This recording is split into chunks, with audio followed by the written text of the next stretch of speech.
नमस्कार. श्री स्वामी समर्थ.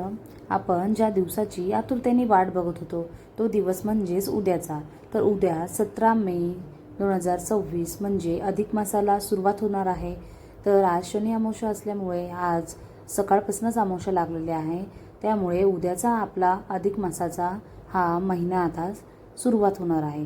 तर ह्या महिन्यामध्ये आपले लेक जावई तर खुश होणारच आहे. सोबतच आपण आपले दान धर्म कर्म करत राहायचं आहे. तर आपण पहिल्या व्हिडिओमध्ये जे काही माहिती मिळवली होती की दान सेवा आणि पूजा विधी कसा करायचा आहे, या महिन्यात कुठल्या कुठल्या सेवा आपण करायच्या आहे. तर ह्या व्हिडिओमध्ये आपण वेणी माधव वातीचं महत्त्व काय आहे आणि अधिक मासात ती का लावतात आणि ती कशी करतात. चला तर मग बघूया. व्हिडिओ शेवटपर्यंत नक्की बघा. तर हिंदू धर्मात दिव्याला आणि त्यातील वातीला अनन्यसाधारण महत्त्व आहे.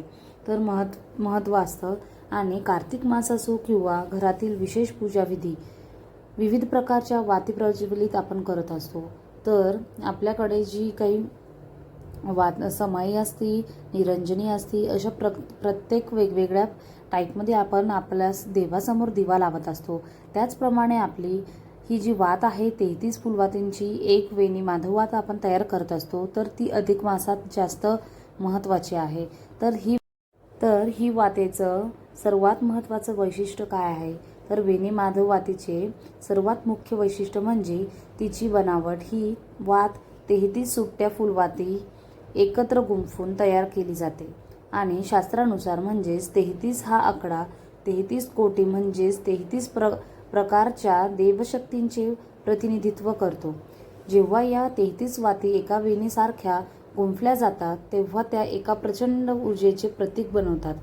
आणि वेणी माधव वात म्हणजे ब्रह्मा, विष्णू आणि महेश यांचे एकत्रित रूप आहे.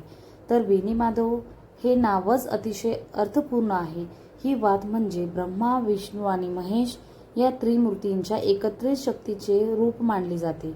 ज्याप्रमाणे या तीन देवता सृष्टीची निर्मिती, पालन आणि लय करतात, त्याचप्रमाणे ही वात प्रज्वलित केल्याने घरात सुख, समृद्धी आणि स्थिर लक्ष्मी नांदते असं म्हणतात. तर पापांचाही नाश होतो. त्रिवेणी संगमावर स्नान केल्याने जी पुण्याई मिळते तीच पुण्याई मनोभावे वेणी माधव वात लावल्याने मिळते अशी भक्तांची श्रद्धा आहे. तर कार्तिक मासांचे विशेष महत्त्व या वातीला असते. कार्तिक महिन्यात किंवा अधिक मासात ही वात लावल्याने अनंत पटीने पुण्यफळ मिळत असते. तर कौटुंबिक शांतताही नांदते. त्रिमूर्तीच्या आशीर्वादाने घरातील सदस्यांमध्ये प्रेम आणि ताळमेळ वाढतो असा म्हणतात.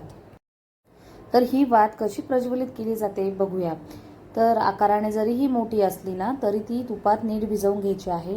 नंतर एका मोठ्या निरंजनात किंवा समईत प्रज्वलित केली जाणार आहे. तर 33 वातींची ही गुंफण जेव्हा तेवते तेव्हा त्याचा प्रकाश आणि ऊर्जा संपूर्ण घराला व्यापून टाकतो. तसेच ह्याच पद्धतीने आपण ही वात लावण्याचा प्रयत्न करायचा आहे अधिक मासामध्ये.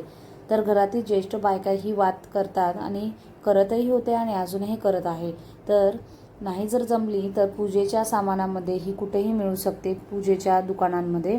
तर तुम्ही ही अधिक मासामध्ये वात लावण्याचा प्रयत्न करा आणि व्हिडिओ आवडल्यास लाईक, शेअर, कमेंट करायला विसरू नका. भेटूया नेक्स्ट व्हिडिओमध्ये. तोपर्यंत